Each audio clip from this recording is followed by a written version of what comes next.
आज जैसे कि आपको जानकारी होगा कि पिछले अप्रैल माह में 24-25 तारीख को एक घटना होता है। एक नाबालिग लड़की के साथ कुछ दबंग परिवार के लोगों ने 3 दोस्त के साथ उनके साथ गलत किया, उनके साथ रेप किया। उसके बाद वो पीड़ित परिवार थाना में दौड़ते रहा, केस दर्ज नहीं हुआ। बहुत हम लोग जो पार्टी के नेता लोग बहुत मेहनत किए, पटना तक संपर्क किया गया। उसके बाद अंततः 27 तारीख को 3 दिन के बाद केस दर्ज होता है महिला थाना में, और एक दिन के पूर्व के डेट में केस दर्ज होता है।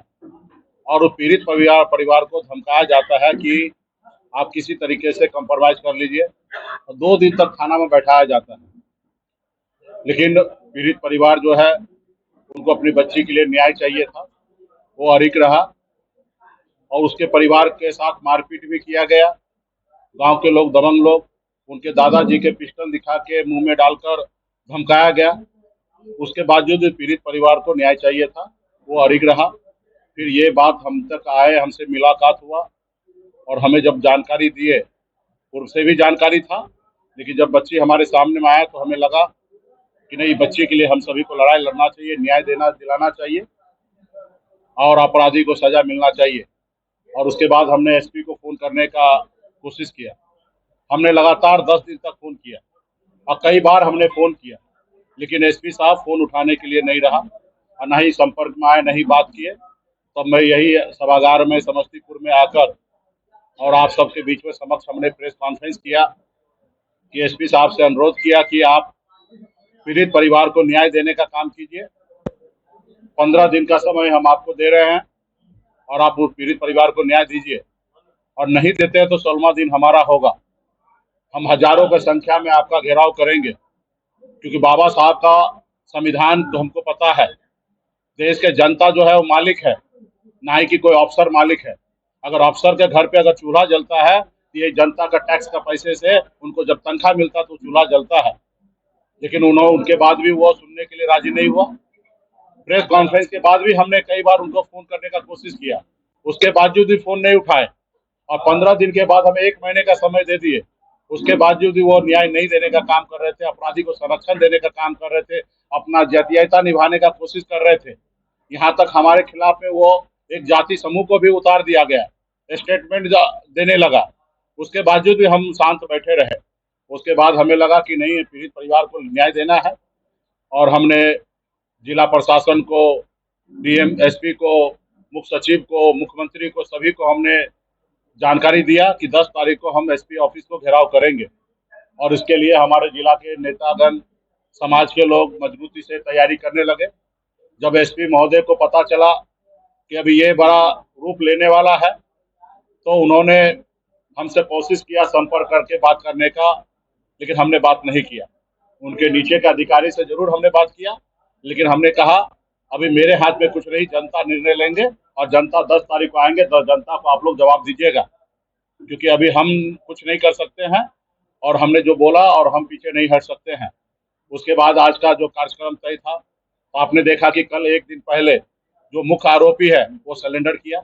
यानी कि किस तरीके से पुलिस संरक्षण दे रहा था, यह स्पष्ट हो गया कि पुलिस के संरक्षण में वो व्यक्ति था।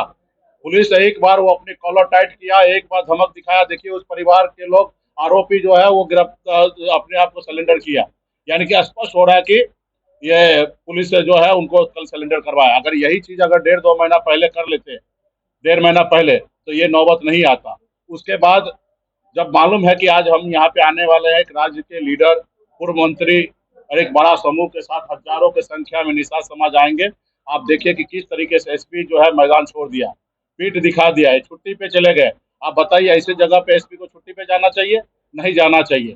अगर वो जा गए तो यहाँ पे डीजीपी, यहाँ पे डीआईजी को खड़ा करना चाहिए, कोई ऊंचे पदाधिकारी को खड़ा करना चाहिए, लेकिन उन्होंने नहीं किया।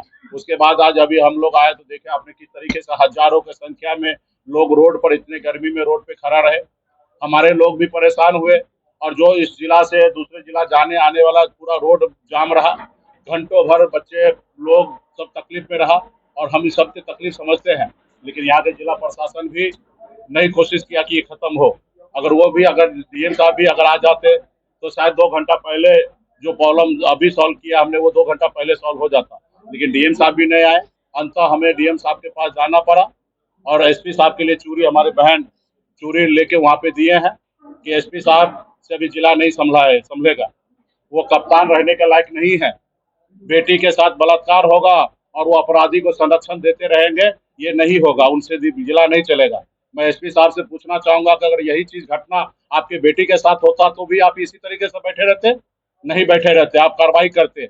लेकिन वो कानूनी पेच में दाव पेच लगा के पैसा लेकर, आरोपी से पैसा लेकर वो कहीं ना कहीं उसको बचाने का काम कर रहे, तो आज फरार हो गया। तो हम तो अभी एसपी साहब के लिए चूड़ी वहां पे दे दिया गया है, चूड़ी पहने और घर में बैठे। डीएम साहब को ज्ञापन दे दिया गया हर पॉइंट पे कि पहला दिन जब घटना हुआ, जब पुलिस के पास गया, थाना में केस क्यों नहीं दर्ज हुआ, नौबत क्यों आया महिला थाना में केस होने का।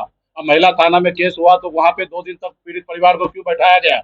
जब वहां पे केस हुआ तो जिसने परिवार को आके मारपीट किया, पिस्टल दिखाया, उनके मुंह में पिस्टल डाला, ऐसे आदमी को क्यों नहीं गिरफ्तार किया गया?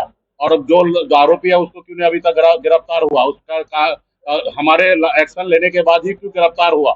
अगर हमारा कार्यक्रम नहीं होता तो इसका मतलब क्या पीड़ित को न्याय नहीं मिलता, गिरफ्तार नहीं होता, सरेंडर नहीं करता? तो ये कहीं ना कहीं ये प्रशासन जो है अपराधी को बचाने का काम कर रहा था। और ये घटना सिर्फ आपके समस्तीपुर जिला का नहीं है, ये पूरे बिहार की बात है, पूरे बिहार के हर जाति धर्म के बेटी का मान सम्मान की बात है। आज बताइए कि इस तरीके से घटना होगा, बलात्कार होगा और कहीं पे कोई कुछ नहीं करेगा, तो अपराधी का मन बढ़ते जा रहा है। आए दिन लूट, हत्या, मर्डर हो रहा है जिला में, कई जगह निषाद के साथ अन्याय होता, अत्याचार होता, कोई सुनने के लिए तैयार नहीं होता। तो आज जिला में निषाद समाज ने अपनी ताकत को दिखा दिया है। और मैं यहाँ के शासन प्रशासन को मैं आगाह करना चाहता हूँ कि सरकार आएंगे जाएंगे, आपका जो कर्तव्य है जनता के लिए काम करना, वह काम कीजिए। और आप जो अभी इसमें काम किए वो सही नहीं किए, अभी भी आपके पास समय है, आप इसको पीड़ित परिवार को न्याय दीजिए और दोषी को सजा देने का काम कीजिए। इसमें थोड़ा सा भी लापरवाही होगा तो सरकार बदलने में ज्यादा समय नहीं है, 3 से 4 महीने के अंदर में सरकार बदलेगा। और यही सनत बल्ला है कि 2020 का सरकार हमने बनाया था और आगे का भी सरकार हम बनाएंगे। जो दोषी होगा उस सबको सजा होगा, आने वाला समय में किसी को बख्शा नहीं जाएगा। जब हम मैदान में उतर गए, जब मैदान में हम उतर गए तो न्याय हम लेके रहेंगे। डीएम साहब क्या कहेंगे? डीएम साहब का अधिकार क्षेत्र, वो उनको तो जनता का फिक्र ही नहीं था। 2 घंटा तक धूप में लोग परेशान था, उनको आके ज्ञापन ले लेना चाहिए था, लेकिन उनका लेना देना क्या है, ये एसपी साहब का है। लेकिन जिला के डीएम का भी कुछ दायित्व है, कर्तव्य है, उनको आना चाहिए। लेकिन हम अभी सबको हम कह रहे हैं कि जो जिनका जो जवाबदेही है, डीएम साहब को भी हम कहना चाह रहे हैं और जिला के कप्तान को भी हम कहना चाहेंगे, एसपी साहब को, कि अभी भी समय है, सजा दीजिए, उचित कार्रवाई कीजिए। नहीं कीजिएगा, सरकार बदलेगा, आप पे कार्रवाई होगा। और इसका ये मतलब नहीं सोचिए कि हम जा रहे हैं, हम पुनः, अगर इस केस में ढिलाई होगा, इसमें सही से केस का जांच नहीं होगा, सही से दोषी को सजा नहीं मिलेगा, तो जो आज हुआ इससे 10 गुना ज्यादा भयंकर होगा। हम कानून को मानते हैं, संविधान को मानते हैं, हम कानून को हाथ में लेना नहीं चाहते हैं।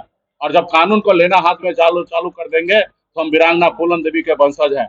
आपने देखा होगा, फूलन देवी के बारे में सुना होगा कि उनके साथ अन्याय किया, अत्याचार किया, लाइन में 22 लोगों को खड़ा करके गोली मारने का काम किया। वही समुदाय के लोग हम लोग हैं, हम अत्याचार नहीं सहेंगे, हम कानून को हाथ में नहीं लेना चाहते। हम आग्रह करते हैं कि मजबूती से आप न्याय दीजिए। और सिर्फ हमारे बच्ची के साथ नहीं, जिला में जितने भी घटना है, जिला के हर पदाधिकारी का काम है कि घटना करे। अभी हमें यहाँ पे लोगों ने नारा लगा रहा था, पुलिस जाओ दारू बेचो, ये सच्चाई है। पुलिस जो है, प्रशासन जो है, वो दारू बेचवा रहा है, दारू पकड़ते हैं और थाना से पुलिस दारू बेचता है, ये सब आप सबको पता है। तो आज इस तरीके से लॉ एंड ऑर्डर हो चुका है, नीतीश कुमार जी के कंट्रोल से बाहर जा चुका है सरकार। नीतीश जी अस्वस्थ है तो अपना रिजाइन क्यों नहीं देते हैं, दूसरे को मुख्यमंत्री बनाए। आज प्रशासन के ऊपर सरकार चल रही है। तो ये आने वाला समय में जनता को ये सब पता है और आने वाला समय में जनता बदलाव लाएंगे और ऐसे अफसर जो लापरवाह है उस सबको आने वाले समय में सजा होगा।